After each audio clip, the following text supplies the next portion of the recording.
every time I set this thing up, I'm always wrong. It's always in the wrong place. Right, welcome to, this is a funny one. It's kind of, I've called it CB350 Custom. So last summer, I think I picked up a dirty old CB350 engine for 200 bucks, and I got bored, so I just decided to pull it apart. I've got a frame and a few other bits and pieces. Now, my usual bloke has no parts left, and I still need some CB350 parts. So if you've got any, you know where I can get some cheap, give us a call. Right, Suzuki is pretty much finished. I've got a regulator to go in, a regulator rectifier, and as soon as the front brake stuff comes, that bike is ready for roadworthy. It's all finished otherwise, and it's perfect. I really love it. Now, about to do parts order for the XC. Door seals. They're horrendously expensive, but been saving some bickies. So door seals, rear brakes, the, what do you call it, the brake lines, the rest of the brakes are all done. And a tail shaft sooner or later. I'm not quite ready to get that yet. And then that car's drivable. And then it's just a matter of putting the front end on. Although I can't find a silvering guy, so I think I spoke about that in another video. So this is part one of CB350 Custom. This is a bike where I'm not going to do a classic restoration. I'm going to do it my way, in my colours, my styling, everything. So I'm sort of stepping away a little bit from what I normally do, but they're such a lovely thing, I just thought I'd give it a go. So with that being said, I hope you enjoy. I'm in my shed. Get all, there's an XC guard. There was a huntsman, a big spider the size of my hand right there the other day. And so I'm walking around in here, kind of bricking it. I don't like them. Right. Sidewinder exhaust for the CB350. Might as well dig that out. Let's have a look in here. People that are interested in the running stand for the engine is just there. The thing with Thunderbird V8 on the side. That's kind of buried.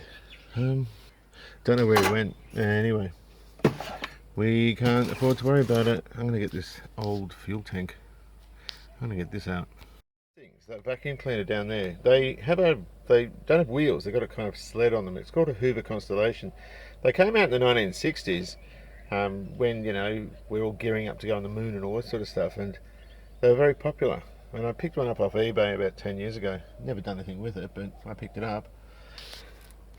Wall of CB goodness. This is another CB354. Hasn't been cut at all, and I'm not about to cut it, but I'm going to customize it. And I know exactly what I'm doing with it. I'm not going to say, because if I can't get some of the parts I want, then obviously I won't. I'll do something different. It's a complianced 350, which is great. Had I known about this, I'd have kept my frame off the other one, left it, and just used a whole new frame. But if you remember, I actually bought a cut from there sort of to the back, so it had all the tabs and everything for the seat. I like bike's original, but this one won't be original. And also this frame, I was starting to mess around with the appearance of something, and I can't find the cafe bits. I can't find the clip-ons, I can't find the headlight brackets, I can't find the other thing, I can't remember what it was now. And I've gone everywhere. And this is the problem with having a really, really dirty garage, or messy garage. This is a really nice Sidewinder exhaust for the CB350. I'm going to keep that. It's rusty and I can't get that off. But the muffler and collector and everything is still alright, so I might actually just paint the headers black with the high temperature paint and just leave the rest chrome. It's not ideal, you know, but that's what I've got. That's all I can really do about it. I've got a trashed engine for one. Unfortunately, it's got two left-hand shocks for the front, or forks, sorry, fork housings for the front. I'm going to try, I think the stanchions are alright. I want to get a CB350 twin front fork with the twin leading shoe hub. This is a bike that's going to be custom to a point. I'm not going to go cutting the frame, I hate that. But I'll use some of the bits I've got, the cafe bits, but the problem is I can't find them. I found the one lot of parts, but I can't find the rest of them. That's a tank, a $40 eBay tank, which is rubbish, I hate it. It's too flat and it's line, needs to have more of a curve, and the cheeks are also bulbous. I don't like that. So it's just too modern. I think it's GN125 or something. I'm not doing another black bike. I actually don't like black bikes, But given that the Suzuki's paint's so good, I wasn't going to paint it, but this one I will. But the only bits I can find are these, and it's crap. I've got a couple of spare indicators from the Susie, but I'll probably end up just getting aftermarket ones. There's eBay instrumentation. I think I'll stay away from that.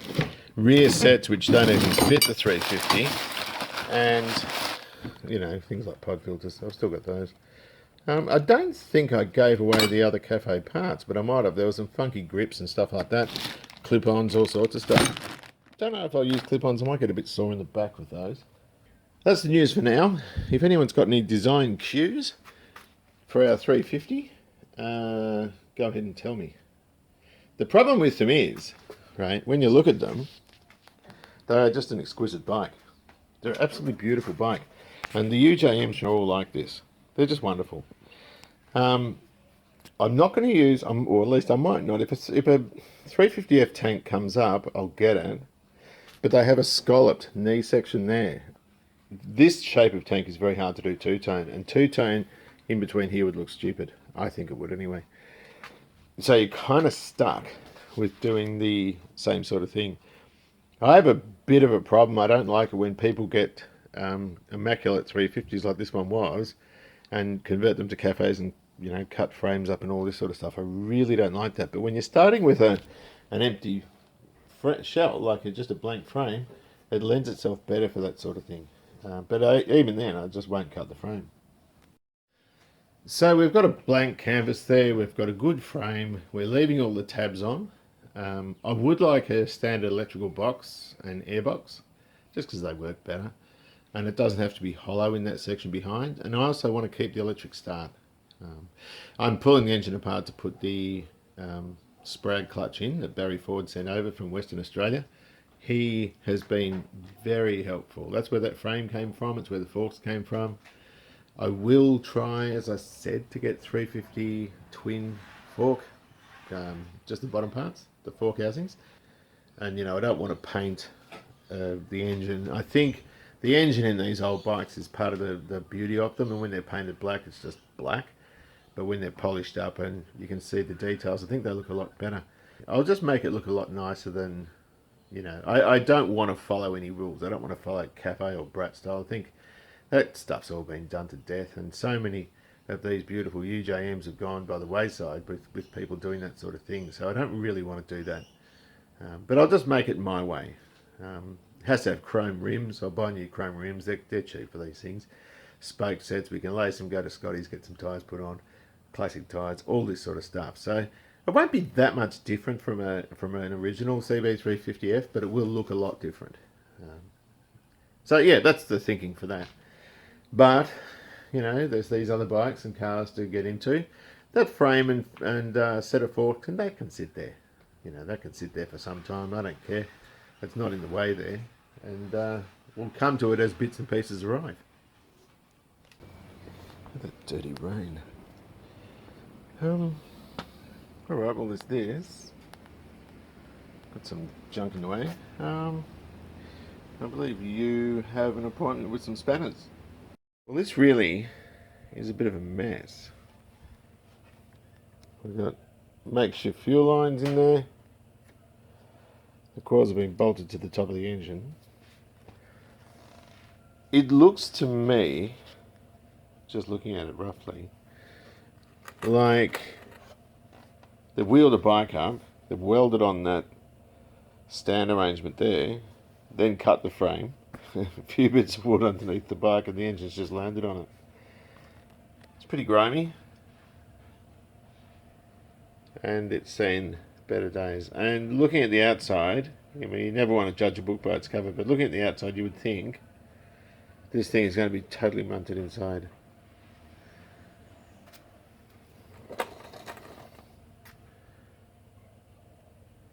So I think the first thing we need to do is drain the oil somehow, get the oil filter off and take it off its old bit of frame.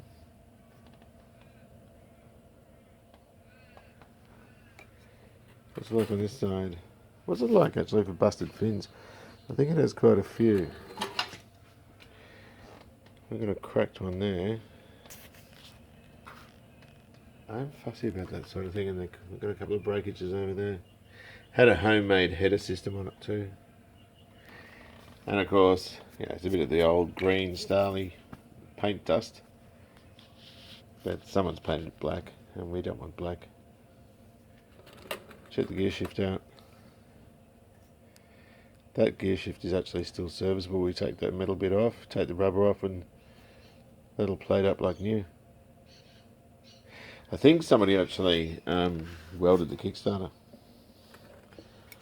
Just don't want it to fall off this thing. It's only sort of perched on here. Yeah, someone's welded that. Hopefully they're a useless welder and that just breaks off. But, you know, I hurt myself with this when I was trying to start it. It's going straight in the rubbish. Anyway, I need to try and figure out how I'm going to do this oil.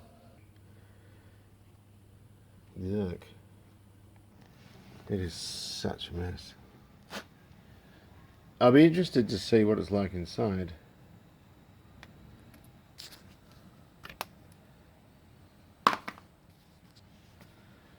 So we'll take all this off the top. The coils, hopefully I can repair them.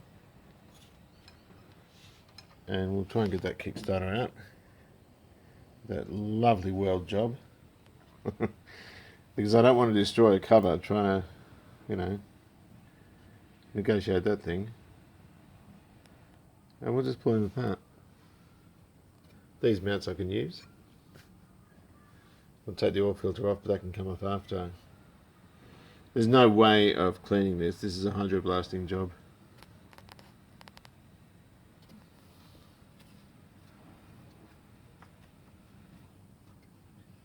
She's a mess, isn't she?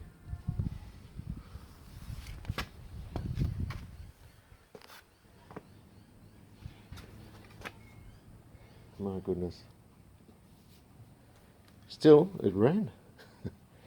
You know, whatever you think of this stuff, it did run. This is just an exercise in pulling stuff off willy-nilly. Oops. And, oh, some of this stuff, the Kickstarters, actually the bolt's been welded in. Am I doing this the right way? Yes, I am. But everything's just pretty well trashed. Was it through? Oh, the thread doesn't look too bad.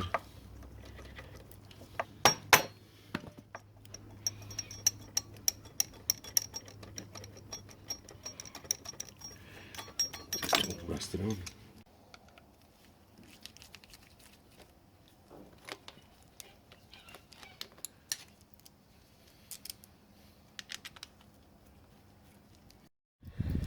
Just pull him down.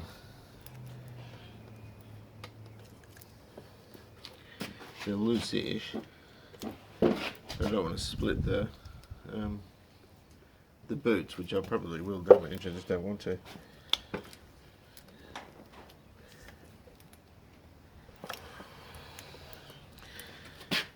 Come on, just a moment.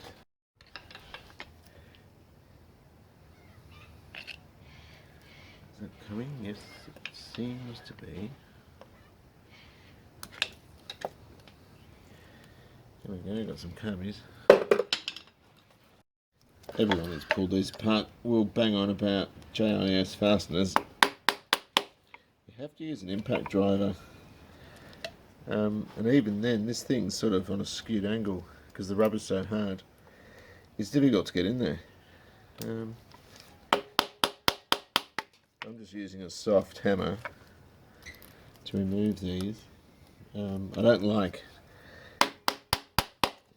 the idea of using a steel hammer on parts that are so old and sort of fragile. I've just put tape on the top of these and marked them 1, 2, 3, 4, so I know which side's up. I think they're symmetrical, I'm not sure, and also from which cylinder they came, on the off chance I use them again, because you can get all these sorts of things. They're not too easy, not too hard to get. But the problem is, when you start replacing all these and buying other bits and pieces for the bike, it turns into being not worth it financially. And the wonderful supplier I got a lot of the parts from has actually sold off everything he had because he had an injury. He had a fall. So that means that I can't get a lot of the bits I wanted.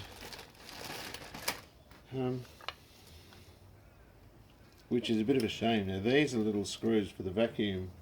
There should be a washer. Is that a washer? For the when you tune them, when you balance the carburetors. Is that just a casting? Or these? Yeah, I think it's just a casting. So all this needs to be cleaned up. But really, I just want to see what is what we've got basically. And I enjoy doing this. I enjoy pulling stuff down. Some parts are quite surprising. I've just taken the whole advance plate and point plate off, and the mechanism is still free as a bird. The that can just get stored. The we got this. I don't know what that's off. Maybe a Falcon or a Holden 6 or something like that. And they couldn't get the cover on. That's a relatively recent addition by the look of it, but we'll get the right replacement points and condensers. You can get an electronic for these, but it's not worth it, I don't think. The cost of it would be too much. They're sort of $300. The other thing, well, they've got different screws in there too. The other thing I've noticed is the coils. You can get repro coils for $75 a pair, and I will invest in those. Whoops. I think we'll start popping the lid off. I should really get a get an angle grinder and just a flappy disc and start getting that off before I open him up, but I'm going to pull it all down. And it's going to be hydroblasted because I just don't want to try and clean this up. It's a mess. It's weird how this has been approached. They've sort of painted, that's all black overspray new, and Honda never did that. And of course the engine has been painted in the past, and it's also got black in there, overspray in there as well. And yet the breather cover wasn't painted. There's no evidence of it. So I'm kind of hoping that this engine has never been pulled apart. That's the hope. And so I'm going round with a socket and tightening these sorts of bolts to see if they're stripped, because these are notorious for stripping. The other thing I'll do is I'll loosen these caps off, because on the bench it's not going to be nearly as easy, and we'll just see how we go. I'm kind of hopeful that it hasn't been messed around with before. Although bits of it kind of has. I know the case has been off because it hasn't got a spray clutch in it, but I'm hoping they haven't tried to rebuild it before. It actually looks in here like someone's tried to match port it. That doesn't look original. I've got two other heads for these and they don't look there. It looks like someone's tried to do a port job or something on it. So I'm going around just checking that all of these are tight. There's one I found before at the end there that's rubbish. I'll show you in a moment. But these, in other words, the threads appear sound. They're all tight as a drum. This one here isn't. That's stripped, and that doesn't matter because I'll just, okay, that's tight, sorry, I'll just put an insert in it. But they're all good. That's head and shoulders better than the motor I've got in the other one. And as we pull them out, we can just get a look at the threads on them. And these are all good. The other one had 1/4 inch course shoehorned all the way down in there. It was dreadful. That one's knackered, but then that's probably the bolts alright, and that's just the aluminium out of the cylinder head. So I'll leave that aside as one of the ones that I've got to look at, but the rest of these look fine. There was another one, was it this one? That didn't feel as strong as the others, I guess. So I could probably drill that. Right, so I might just leave that one separately.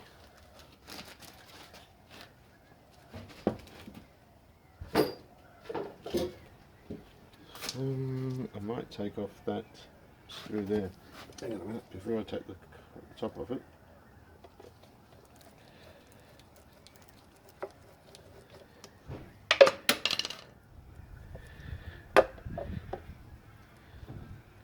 Wow, she's clean as a whistle. Just a moment. The only criticism I can see with this is that cam bearing there is a little bit pitted. but all the lobe faces and everything look really good. We'll find out more, just a moment. You can see where they've done their little die grinder job. But that doesn't look bad at all. Even the chain, it's got some slack in it, but it's nothing on what I've seen before. I think we'll pop these lubricating bars out and take the camshaft out.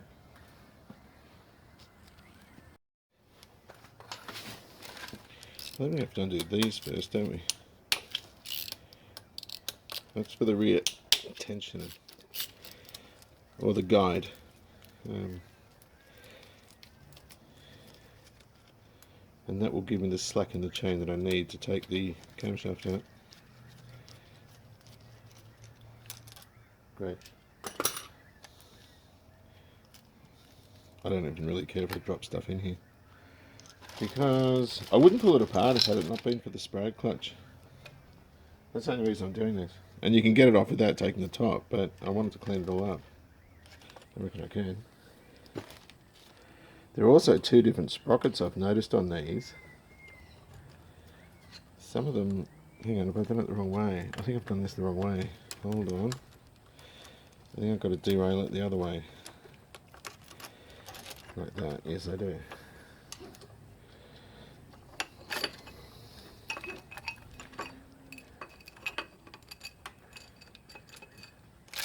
See you later. Let's have a look at this. Case hardening all looks really good. It's a very small cam. You could probably get a stack more performance if you put a better one in, but because they've got all the breathing, they've got the headers and they've got all the other stuff. There your timing marks, and that's the way the cam went in from the back. What does this look like?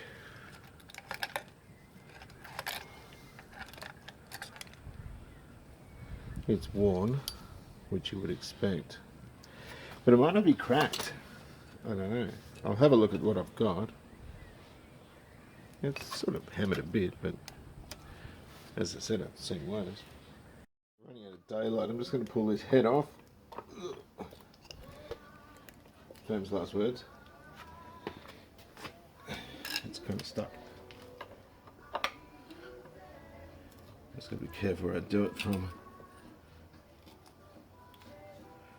It'll be caught on dowels or whatever. I think that's it. Here we go. We'll try that, hey? I've got to go and drain it as well. Okay, this is being a bit of a handful.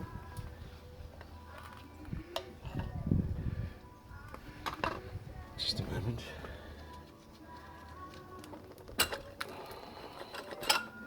There we go. I hope you can see this. My LED hasn't sort of, actually let me get rid of this, hasn't drowned your side out. Damn.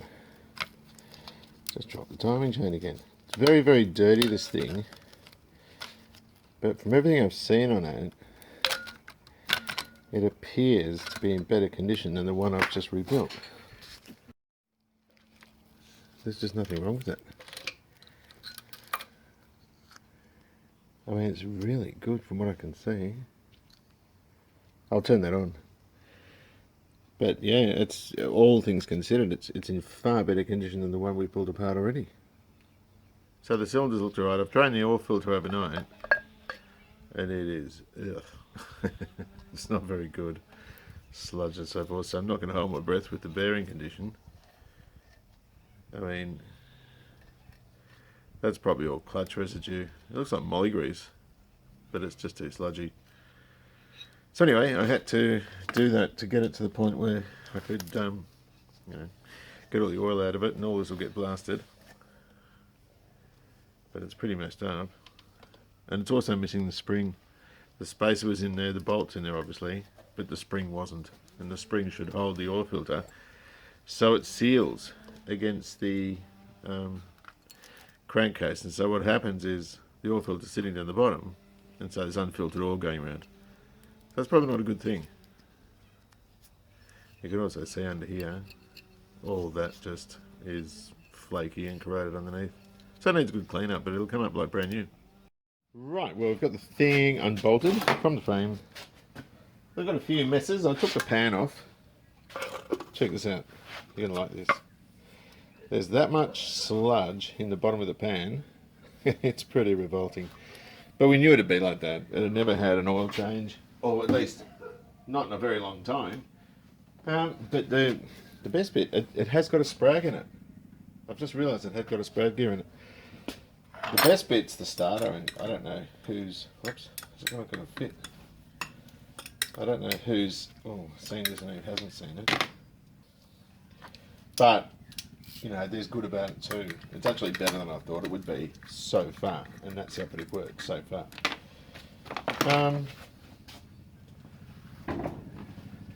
And that is the starter motor. Oopsie.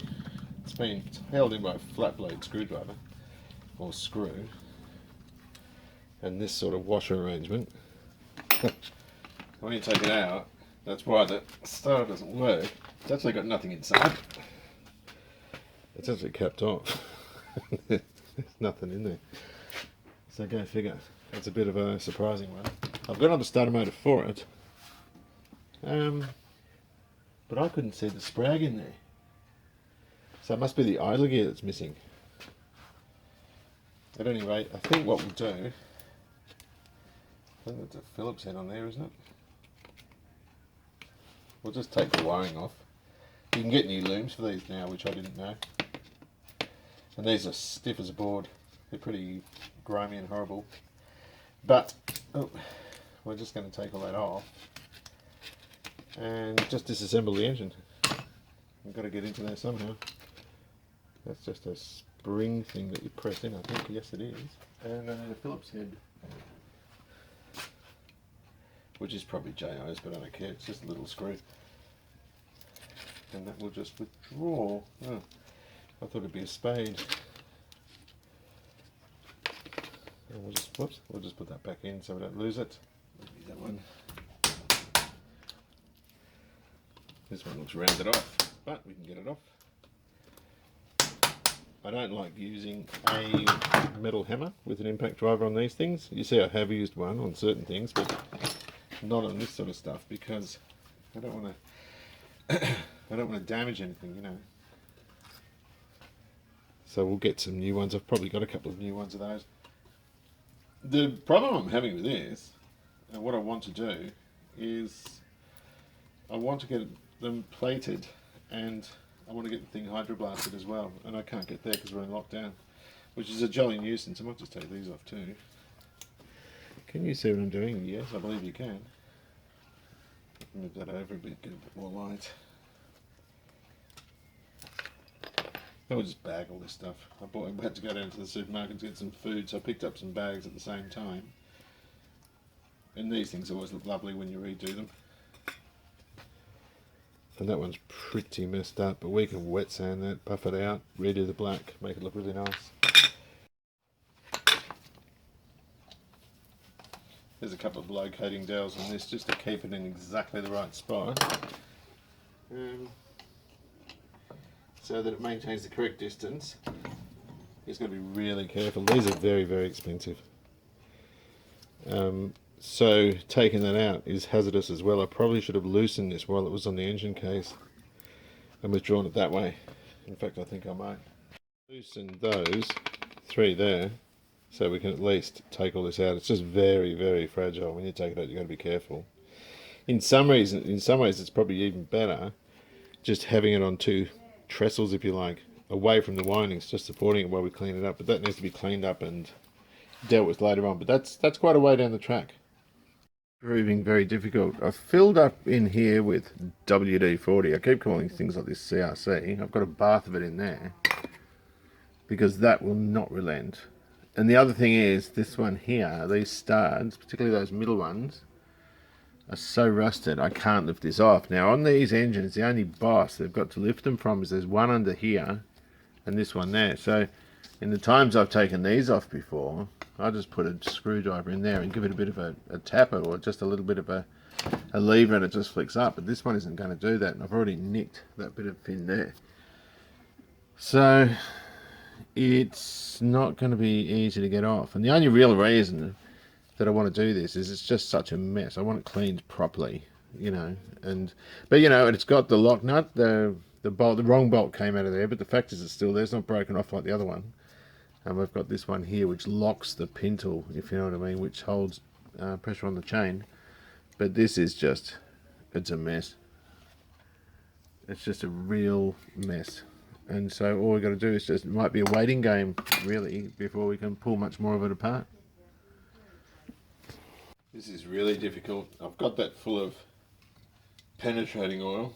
I'm not going to say CRC. And I'm just trying to wiggle it around, and I've had some success freeing it up. I have to let it soak for a couple of hours. I'm not using the right hammer, but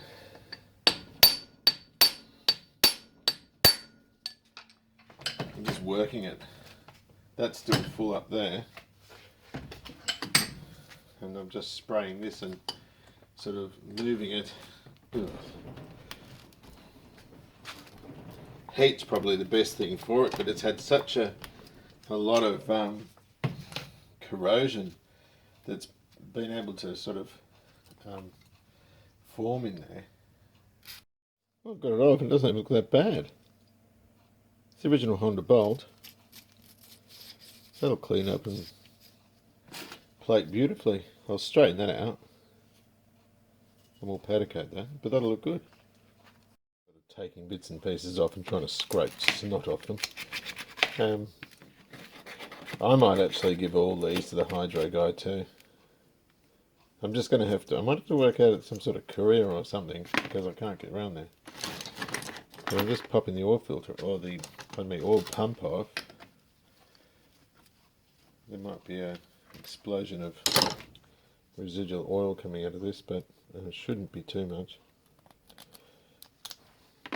So it's just a mess. You know, the whole thing is just so grotty. I've been scraping away, but I just think getting it professionally clean might be the way to go.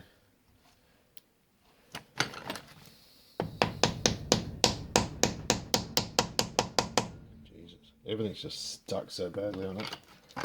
That should just fall off, really. Is there a lip on there? Oh yeah, there is. What's going to come out? Not much. Good. And it's just, you can see how messy it is.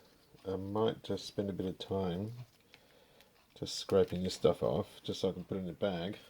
Let me just go around with a blade. Literally just scrape the crap off it.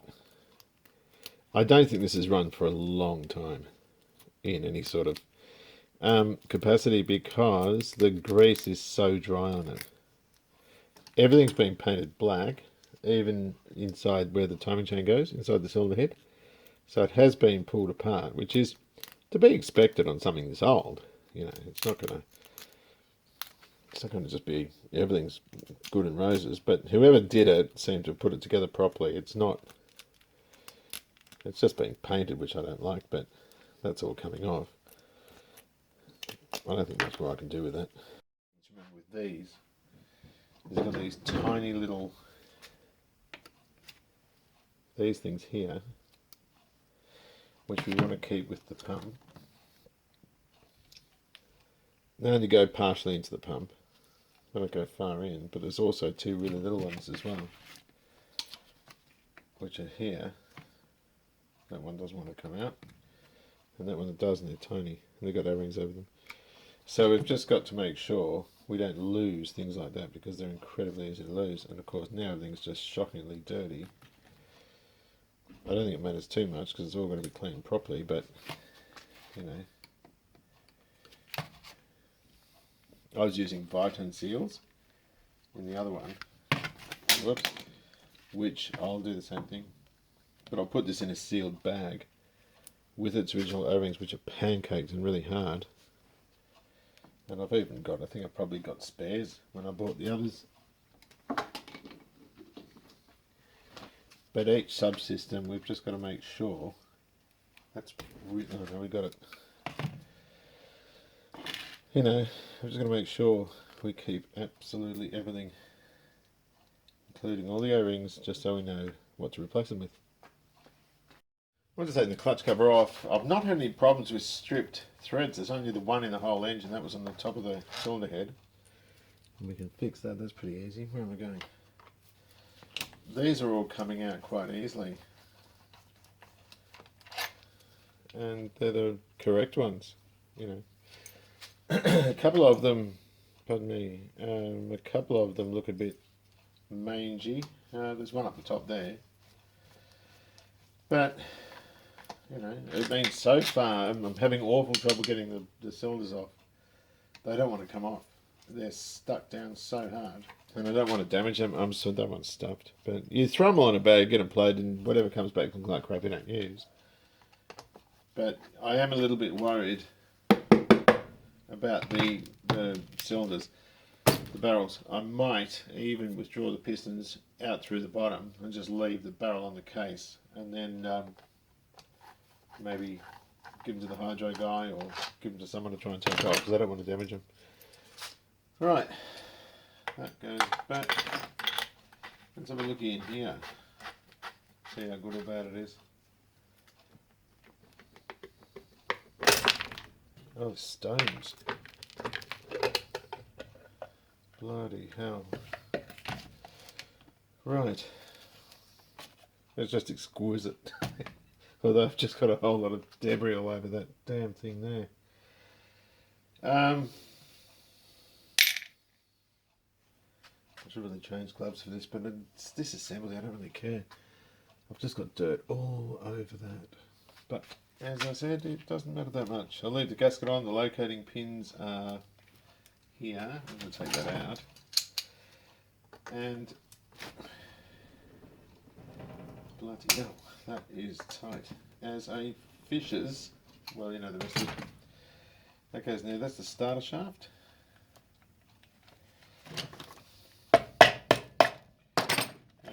That will just withdraw. Well, this thing still has a spray clutch in it. I got one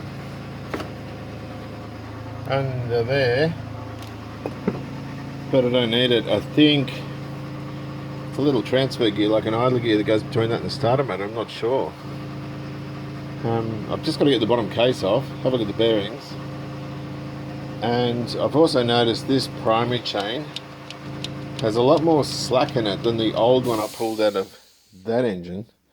So I'll just put a second hand one in, but that's pretty well mounted. We'll take that gear off, pop out that shaft, and then separate the cases. I'm ready to separate this now.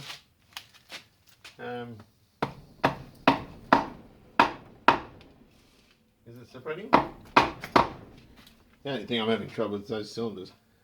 I've got somewhere I can hit that. I can't remember how I did the other one. There's a couple of the front's coming up. What about the back? Can I get a screwdriver in there just to jimmy it a bit? No, I can't. Oh, no, there's a ledge there. The 354 and the 404, you have to take that auxiliary shaft out. But once it looks like it's going to come out, oops, where am I here? Here we go. I'm just going to move the engine up so I've got somewhere to put the other case. Clean all the crap off here. Oops. Chin fork. Stop.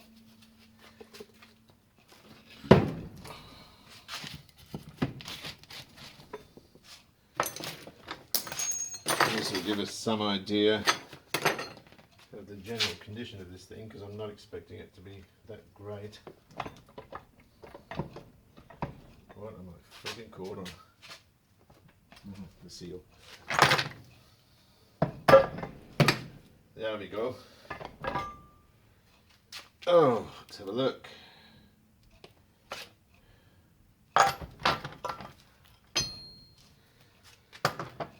Oh, brother, it's dirty, but not bad. Right, just a moment. This doesn't look too bad at all. I'm just going to take that out. Gee, it's clean. You wouldn't think it'd be that clean. That's your spray clutch there, and your starter's supposed to run on that, but I couldn't see it. Let me have another look. It's a bit dirty around here. I need my magnet. Where's my magnet? Just a moment. It does look a lot cleaner than the other one did. Can I grab that timing chain? That's all sort of blocked up and... hang on, it's trapped.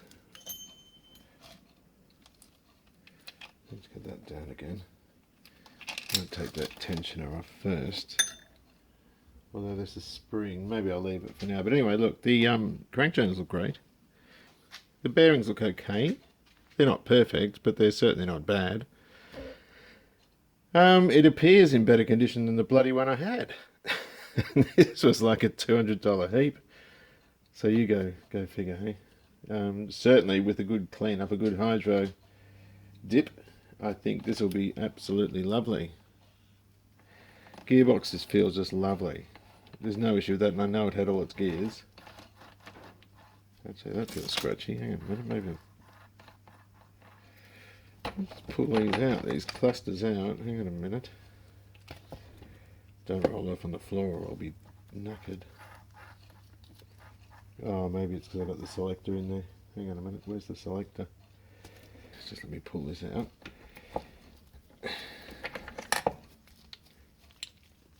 Bearings are beautiful, silky, and no one's trapped that too low down. So I'm really happy with it. I mean, it's mint. It's really good. That's better. I had it almost selecting two gears at the same time. So I'm just going to, what am I going to do with this? I can't do anything at the moment because we're in lockdown. I just thought it'd be a good idea to get it out and have a bit of a look. I've got to figure, that's my glove by the way, I've got to figure out when we can, actually when I'm allowed to leave and go and get things hydroblasted. I think I'll hydroblast the cases. I'll swap that chain over with the one from the other engine because it was in better condition. And that's about it. Glue it back together. I might even get this one going before the other one, considering it needs a rebore. The only other thing that worries me with this, and this doesn't need a rebore, it's fine, is I can't get the cylinder barrels off. So I'm going to have to work at that too. But that's for tomorrow. I'm not too fussed with that. So anyway, I just thought you might be interested in this. I sort of dug it out. I've had it for, I don't know, I think I got it last summer. And I thought, you know what, I might just dig it out and have a bit of a squizzy. And by all accounts, it's easily the worst motorcycle engine I've worked on. The worst looking one, but inside it's one of the best. It's just, these things always jam up. The tensioner on these things, we can work on that, free it up. I ended up putting a new billet one in the other one. But this might be a good idea to get this one going first, because there's no parts involved. It's just stick it back together and stick it in the bike, run it, and just keep running it until I get the other one done. Oddly enough, someone's painted everything black. People have been in here before, but they've not wrecked anything. I can't see anything in here that's been damaged or wrecked or anything. It seems fine. It's just getting those barrels off. I don't know how to do it. And I don't want to hit them at the bottom because it might splay them a little bit and, you know, make things a bit ugly. But yeah, anyway, we'll cross that bridge. Anyway, I hope you enjoyed this. Take good care of yourselves, and I'll see you soon. Oh, before I forget, don't know what that is. I don't know if I can grab it with some pliers. It looks like a bolt that's been sort of mashed down in there, but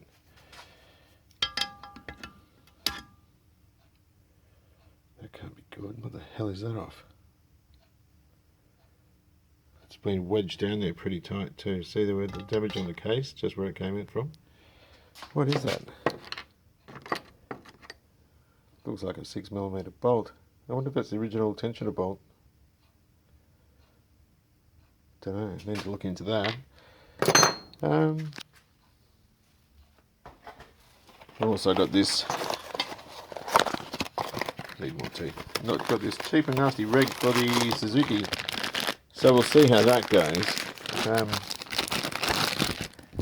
And that's easy. We've got essentially the windings on the alternator, earth and positive, which will get piggybacked with the feed for the bike.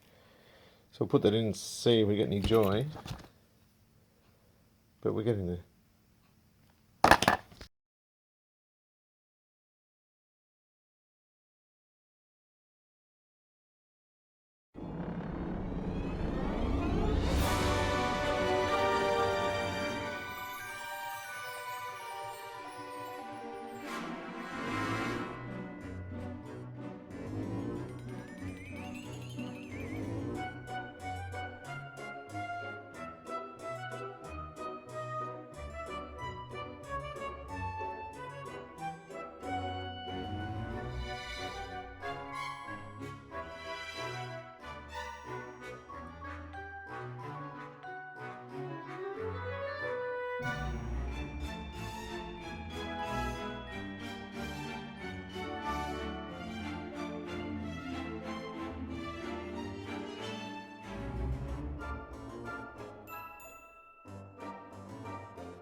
What do you reckon? Shit.